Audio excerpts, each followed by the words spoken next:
Hallo bei Hennenglück im Biogarten. Heute zeige ich euch, wie ihr aus Zitronenmelisse ganz einfach einen Sirup selber machen könnt. Hier in der Ecke vom Bauerngarten hat sich Melisse breit gemacht.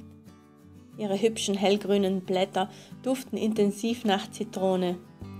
Der beste Erntezeitpunkt ist kurz vor der Blüte, denn jetzt hat die Pflanze sehr viel Blattgrün entwickelt. Und genau darin steckt das Aroma und die wohltuenden Wirkstoffe. Schon in der Antike wurden die heilsamen Eigenschaften der Melisse geschätzt. Sie wirkt verdauungsfördernd, entspannend, beruhigend und krampflösend. Die Blätter haben ein leicht süßliches, angenehm frisches Aroma. Man kann sie zum Würzen und Aromatisieren verwenden oder natürlich als Tee. Die abgeschnittenen Stängel werden bald Seitentriebe mit neuen Blättern entwickeln, so wie hier, wo ich vor 3 Wochen schon mal geerntet habe. Es wird noch genug Blüten für die Bienen geben. Die Kräuter sind eigentlich ziemlich sauber. Ich werde sie trotzdem waschen, um auf Nummer sicher zu gehen, denn wir wollen ja keine Hinterlassenschaften von Vögeln oder kleinen Insekten drin haben.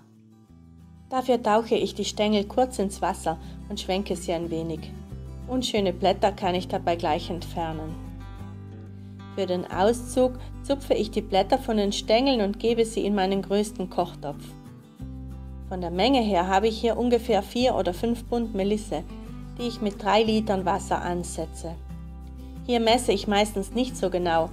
Das Wasser sollte die Blätter knapp bedecken.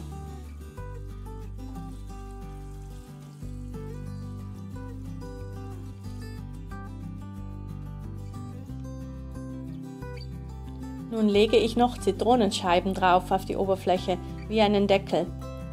Bitte achtet darauf, dass ihr unbehandelte Zitronen verwendet und sie vor dem Schneiden gut wascht. Wie viel ihr braucht, hängt von der Größe der Zitronen ab und auch von der Größe des Topfes. Ich habe hier 6 Zitronen verwendet. Zuletzt beschwere ich das Ganze noch mit einem Teller und decke es mit einem Tuch und dem Topfdeckel zu.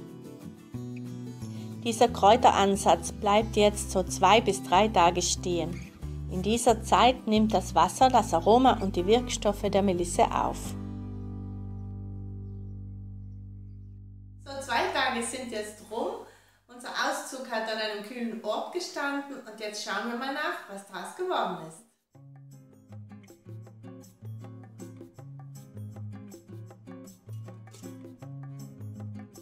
Von dem Auszug behalten wir nur den flüssigen Teil. Die Zitronenscheiben müssen raus und die Blätter werde ich gleich durch ein Tuch abseihen. Für solche Zwecke habe ich noch die guten alten Stoffwindeln, aber ein Geschirrtuch geht natürlich auch. Die Blätter haben etwas Farbe verloren, aber der Saft, der duftet ganz wunderbar. Da will man auch noch den letzten Tropfen rauspressen.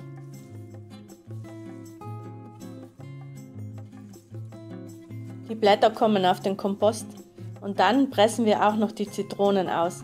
Sie geben zusätzliches Aroma, etwas Farbe und eine feine Säure.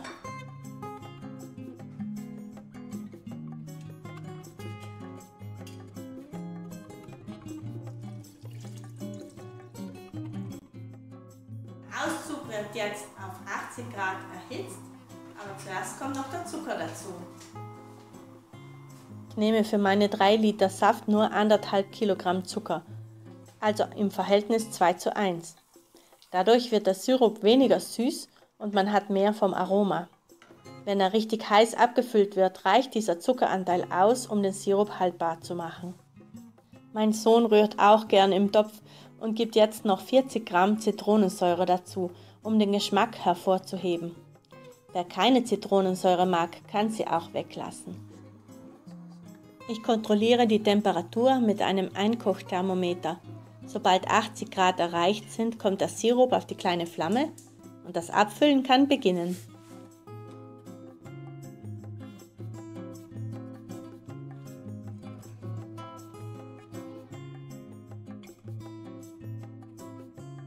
Die Flaschen müssen randvoll sein und sofort verschlossen werden.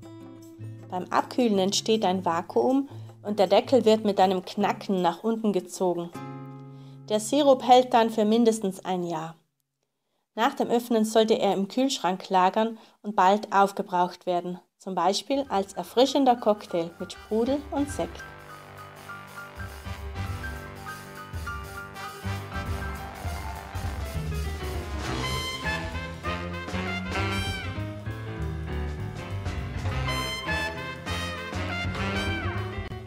Das war's, ihr Lieben.